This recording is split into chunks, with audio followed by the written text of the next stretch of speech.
Hey, I'd like to welcome you to another episode of Mission Matters. My name is Adam Torres, and if you'd like to apply to be a guest in the show, just head on over to missionmatters.com and click on Be Our Guest to apply. All right, so today I have Ashutosh Kumar on the line, and he's Head of Strategy and Global Expansion over at Expert Dojo. Ash, welcome to the show. Thanks, Adam. Thanks for having me here. All right, so excited to get into Expert Dojo and also the DAO method. But before we do all of that, we'll start this episode the way we start them all with our Mission Matters Minute. So, Ash, at Mission Matters, our goal is to amplify stories for entrepreneurs, executives, and experts. So that's what we do. Ash, what mission matters to you? Well, as a venture capitalist, our mission is to add enough value to the whole startup ecosystem and help entrepreneurs to find the growth, funnel and growth loop. And that's why we have been investing, actually. Let me tell you a little bit about Expert Dojo, which maybe, follow-up question if you ask me. I'll walk you through what Expert Dojo is. But when you talk about just the mission, our mission is to, help entrepreneurs all around the world to get enough value from investment, and with the growth support. It's a great mission and one that I resonate with in terms of wanting to. One of the reasons why we built our platform, because we wanted to support entrepreneurs and the entrepreneur community. Where did that start for you? Like, when was this? Is this your first foray in supporting an entrepreneurial community, or have you been an entrepreneur in the past yourself as well? Tell me a little bit more. Sure. I'm originally from India, and I was always wanted to be an entrepreneur when I was growing up. So I went for engineering school in India for computer science, but I started building my companies right after from my freshman year. And then I built one company, failed, tried another one, failed again. But then after my undergrad, I launched my own company. It was a cement e-commerce platform. I ran it for 3 years. Then it was a great traction, more than 20 people team member. And then before exiting that, I moved, after exiting that, I moved to the US. So I was an entrepreneur myself. So I know how hard it is it's a solo journey. It's a lonely journey being an entrepreneur if you're a solo founder, So I know the pain of this whole entrepreneurial ecosystem. And then when I moved to the US for my grad school, for my management degree, and during my graduation, I was connecting all the dots. What would be my next path, And being an entrepreneur, you might connect with this story that you always get bombarded with a lot of ideas that, okay, I'm going to do that, I'm going to do that. I was wondering what I should do next. When I connected all the dots, I think, okay, if I have enough idea and I was an entrepreneur myself, I know this whole ecosystem, I know the market, what should I do next? And when I connected the dots, it leads to the venture capital and, being the investment side of the river. And then here I am, I started with Expert Dojo. I thought, okay, how I can support and add enough value to the whole startup ecosystem is like being on the other side of the table, and then help the entrepreneur with funding. Plus, with my experience, with my network, I can also get them going in their journey as well. What do you like about working with entrepreneurs or CEOs or that founder type? Because I'll speak for myself. We're a difficult bunch. There's easier things to do. What do you like working with that bunch? The only thing which I personally like about myself being an entrepreneur and in the other entrepreneur is the fire in your belly. Fire in your belly. It's always burning. It's never going off. Yeah. And the way we hustle, I don't give a shit about 9 to 5. Yeah. But I'm not vouching at the same time don't have a work-life balance. Have it. But in the beginning, I think you should just get going, and I love that kind of a hustle. And when I see other entrepreneurs hustling, I was like, okay. I see myself into the entrepreneur, and then I was like, okay, good. This is something that drives me, every day in the morning when I wake up. So having that, that concept and what you said, so we, especially as entrepreneurs, we have a ton of ideas. There's more ideas than money. There's more ideas than time, right? How did you know that Expert Dojo was going to be a significant part of your life? How did you know, this is the idea I want to go for and this is what I want to do? Was there a moment? Was it a buildup? How did it happen for you? Yeah, for sure. So during my grad school in Boston, I was be a part of an entrepreneurial club in the school. I was also the part of and member of a, venture capital group of the school. And then somehow I landed on Expert Dojo website. And then I connected with Brian, who is a founder and managing partner. I sent them a couple of deals. And then when I was about to graduate, I said hey, I'm done with my grad. I'm looking to, kind of get into the venture capital domain and, this whole investment side of the table. And then Brian said, okay, why not you come to California and then, let's talk. And then we started. And then it went off from there. Like, this is something that I love doing, like kind of like adding value to this ecosystem and stuff like that. And my thought process aligned absolutely with the Expert DOJO philosophy and Brian's philosophy. And then we just started and get going. So it's been a year, about to be a year, but yeah, I'm loving it. And then, so every single day, my responsibility is to kind of like build the whole strategic decision around, the organization, and whether it's investment or the program or running the team, like every single thing. So I'm kind of like a guy who puts his finger into multiple pie at the same time. So you can call it like a jack of all trade, but master of none. But DOJO is like, they have already invested in more than, technically we have invested in more than 280 companies around the world, right? So investment is our bread and butter, but at the same time, we just drink growth every single day. We work very closely with the founder and then help them with everything related to growth. That's why I say, okay, here is a learning curve, which I can improve every single day. This is the place I want to be. And they are small, and that's why I thought of, okay, since the team is small, I have enough opportunity to kind of like add huge value. And that's how I decided to, okay, let's move on with Expert DOJO instead of any other firm. What do you think kind of separates Expert DOJO from maybe some of the other venture capitalists or just maybe some of the other firms? Like, what are some of those things? You mentioned, tight-knit team. I got that part. But is there working with founders? Like, tell me a little bit more, even just about Expert DOJO in general. Sure. So let me tell you a little bit about the background in general. So Brian started a couple of years back, like 5 years back, this whole Expert DOJO as an accelerator. And then we have the accelerator and venture capital model together. And, so the basic differentiating factor, if you consider as compared to any other VC firm, is like other VC firm, I would not say like there are VC firm who are like definitely doing amazing jobs. So, but in general, talking about our differentiating factor, we never reject any founder. If even they apply for the investment, we ask them, hey, if you are not ready for the investment, we'll add you to our growth program and then get our free perks and training and stuff like that. And once you're ready, reapply back. So none of the founders ever get rejected from Expert DOJO even they apply for the investment. And then we pick them from our growth community once they are ready for the investment. And then we ask them to, okay, let's talk again. This is the right time. So this is one factor. The main thing what we do, once you go through our deal pipeline and then close the investment, once we put our money into your firm, in your startup, then you and the whole Expert DOJO team will work each other, and then we help our founders to kind of like get as much as, kind of support from our side as possible. And then, so our thesis is kind of unique as compared to any other venture capitalist and accelerator in the world. So we put 50K in exchange of 3.5%, right? And we don't even ask founder to, hey, you need to take 50K at 3.5%. If you just need 25K, get 25K and give us 1.75% equity in return. But the maximum you need to take 50K in exchange of 3.5%. And then we will work very closely with you and we'll get, take you from level 1 to level 10 to level 100 in the next 3 years down the line. And then we ask you to give us kind of like we do the follow-on investment up to $1 million at the undercap valuation, because we have supported enough to our founder. And that the whole thesis stands out really well so far, since we have invested in 280 companies around the world, and out of 280, 150 are based out in the U.S., and they are all spread across from Africa to India to Singapore, where not, So this is all our Expert DOJO. But this year, we have a great plan. We are going one step down in the funnel. We decided, okay, there are so many entrepreneurs who are not ready for the investment. How we can add enough value to even their life as well in their journey too.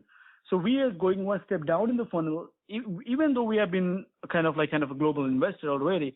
But this year, we are opening up our chapters, and across different parts of the world. And then we're going to have like local presence as well at the same time, so that we can have like our local entrepreneurs will get leverage of all the Expert DOJO expertise that we have in place. Wow. And so talk to me a little bit more about that expansion plan and also the DAO method. Yeah, consider DAO is like a funny word, actually, Brian, and we were talking the other day, because this year the whole crypto industry is like coming up again, the whole blockchain sector, right? So we're thinking about how exactly. And for everybody that's listening to this, because who knows when they are, this is March 12th, 2024. Just let you know that everybody's talking about it again. And so go ahead. I just wanted to tee that up. Exactly. Last year was all about generative AI, like AI, blah, blah, blah. But this year, the whole crypto and blockchain is coming up. So mark the date. If you're listening after 100 years down the line, this podcast, this is the time we're talking about crypto and blockchain again. Yeah, so we were coming back to the point. Brian and I were talking about how we should roll out our chapters initiative and all. And there are a lot of, kind of emerging managers and the fund which are dying right now because the market is really, not up to the mark, even though they cannot able to raise a second fund. Or there are wannabe VC. There are a lot of people who wanted to be a venture capitalist in the future, but they want to know, how to build the credibility and how to add enough value in this whole ecosystem. So we came up with the idea of, why not we can roll out our chapter using the DAO method. It's kind of decentralized, autonomous organization, so that they will run, our chapter director will run a chapter kind of completely as an autonomous buddy, and then add, all the enough value that we have created at Expert DOJO and replicate the same kind of model locally. So we have already spoken with more than 50 folks around the world and locked down 20 chapters. The chapter will be kind of one step down the funnel, which I talked about it earlier, where a founder can apply to be part of the chapter. And then, it's going to be kind of our chapter director will get some equity and stuff like that. And then they're going to get enough training videos from our chapter director, which we have built centrally, and then kind of mastermind AMA on weekly basis and all the support, perks and discounts and mentorship access and our community access and stuff like that. And there will be demo day at the end of the quarter, at the end of the cohort. And that's how the whole chapter will work. And then we'll pick the best starter from our chapters and we'll put them into our accelerator model that we have here in California. And then they will go through the investment pipeline. And if things work well, we'll do the follow-on investment up to $1 million. So this is the whole, go-to kind of market plan for the global domination for Expert DOJO. Wow, that's amazing. And what you're also doing, and what I'm a fan of when it comes to the DAO method in general, is that you're also extending your community and just others you are helping and also you're doing that from the education standpoint. I agree with you. That's very unique. Like the fact that you provide education, other things and tools. I haven't seen off the top of my head, I haven't seen any other VCs doing that. No, we can't, you don't meet our, they may say no very nicely, right?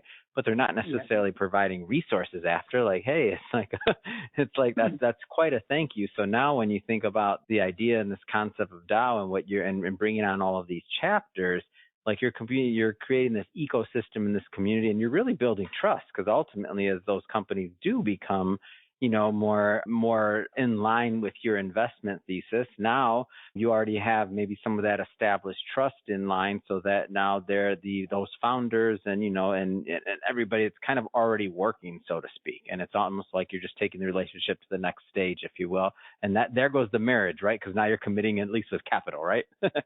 Absolutely. Because you know what, Adam, you never know when any startup or founder kind of pick up and then kind of dominate the whole market. So it's all about building a relationship and trust. And you hit the nail, actually. And for your kind information, I would love to know that the course that we have providing for free to every person around the world, the first course is called Building Authentic Trust. It's just a coincidence that we Come on, I did my prep work. No, that was luck for everybody listening. There you go. No, I didn't know that, but it makes sense though. It doesn't shock me. Yeah. So it's all about trust and relationship in this whole ecosystem, if I cut the long story short. Yeah.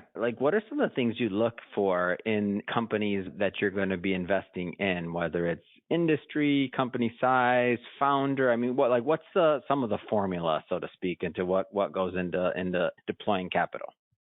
Sure. So we are early stage, pre-seed and seed stage investment firm. What we really look for is the founder, is capable enough to kind of get the shit going.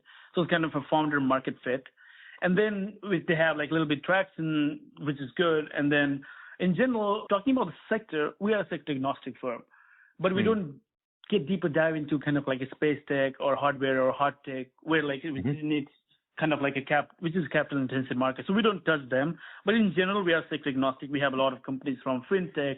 We have a lot of companies from, CPG and all this domain as well. So consider it as a kind of sector agnostic fund. But a little bit of traction, and then if the founder is capable enough to get the, show running, which is enough for us. But in general, we believe in a couple of pillars from our side, whether if you're growing at 200%, year-on-year basis and stuff like that, which comes after the investment technically. So in general, you can consider just like 2-3 factors that we look for just to scan the startup whether they're the right fit or not, like the founder, the market size, and what industry they are into. That's great. I like it. I like the motto. I like what you're doing. I like how you're doing it. You mentioned already having invested in, over 200 companies. Like, what does that look like? And you don't have to say any specific company if you don't want to, but is that like, does that veer on one type of industry versus another, or is it kind of truly agnostic like you're mentioning? I'm just curious. It's very agnostic, but we have like a lot of AI-based companies as well. And our, top performing companies, like I can name them, like they are Matchbook AI. They are like, there was a company in India, Indian origin founder, but they're based out in Singapore. So they are making a roll-ups for the blockchain network, So we consider it like more, the company name is Jeev, and what they are doing is like they're, kind of a Shopify for the blockchain network. So I'll not get deeper dive into it, but then to name a couple of few, is like we have companies from esports to, like blockchain to AI, whatnot, and a lot of fintech company. Like in Africa, we have invested heavily in, and our two best performing companies like Klasa, Akiba, they're building kind of like whole payment gateway system for African diaspora who are based out in the U.S. to transfer money to Africa at $1. So they are returning back $1 to African people, So this kind of like the mission and purposeful driven company that we usually look for, if we can get it in one line. Mm-hmm. Yeah. How do people get involved with the local chapters? Like, tell me a little bit more about that. Well, there are multiple ways that you can get involved in the local chapters. Let's talk about the founder first. If you're an early stage founder and then you think you need kind of like some of the educational support or kind of guidance before you start your fundraise, then you are more than welcome to be part of the chapter. If you are a kind of like a people or a student, or maybe like you're working full-time somewhere else and want to do some, venture capital stuff, like as a kind of a scout and, make some money in the side hustle thing, you can be our venture growth lead and work very closely with our chapter director. And let me talk about the person who is running the show as a chapter director for our local chapter. The usual persona that we usually look for, and the chapter directors that we have locked down already, they are somewhere another ex-VCs or wannabe VCs or an active angel investor, who the person is kind of like a influencer in the local area. So if you are an influencer in the local area, if you want to be a VC and want to launch your own fund someday and do your homework before that, like building your credibility in the local market, then you're more than welcome to be the chapter director. And you will run the whole, so the startup founder will work very closely with you. You will have a couple of venture growth leads to support your initiative in the local area. And you will get the whole support from our central team sitting here in California and all across the world, So this is how you can involve in a chapter. And then if you perform really well in the cohort with our educational stuff, then, sky is the limit. A chapter director will vouch for you, and then we'll get you into our investment pipeline, and then you'll be the part of our portfolio company as an accelerator, and then, you'll be working very closely with our whole DOJO team here. It's a great story, one that I'm happy to bring to my audience, Ash. I think it's there's just layers of win-wins that you're creating here. You're creating a community. Obviously, you're creating opportunity through, funding companies, but even companies that aren't quite ready yet for funding, you're providing education. I mean, it just checks a lot of boxes off for me personally, for a company that, that claims to be mission driven and that's doing a lot of extra things to help that they maybe don't necessarily even have to, like providing education, right? So I think it's just a great story and one that I'm happy to bring to my audience. That being said, Ash, if somebody's listening to this and they want to follow up and keep the conversation going and learn more, how do they do that? Well, they can go for Expert Dojo. They can Google search Expert Dojo, or if they want to reach out to me personally, feel free to write me an email at ash@expertdojo.com, ash@expertdojo.com. And find me on LinkedIn. I'm happy to have a conversation. I'm very much responsive over the email. So, that way you can, learn more about us, about me, and then we can have the conversation going. Wonderful. And for everybody that's listening to this, we'll put, those links and all that good stuff in the show notes, so you can just click on the link and head right on over. And speaking of the audience, if this is your first time with Mission Matters and you haven't hit that subscribe button yet, I don't know what you're waiting for. Here's your personal invitation. Hit that subscribe button. And if you're a long-term listener and haven't left a review yet, hey, we sure would appreciate one. So, take a minute or two. Definitely drop that review for us on Apple Podcasts. And Ash, hey, look forward to continuing to watch this journey unfold and to see you expand globally. And hey, you're head of strategy and global expansion, so I have no doubt what's going to happen next over at Expert Dojo. Wishing you much more continued success, and thanks again for coming on. Adam, thanks, man. Thanks for having me here. It was really nice talking to you and being on your podcast channel. Thanks, everybody, for listening.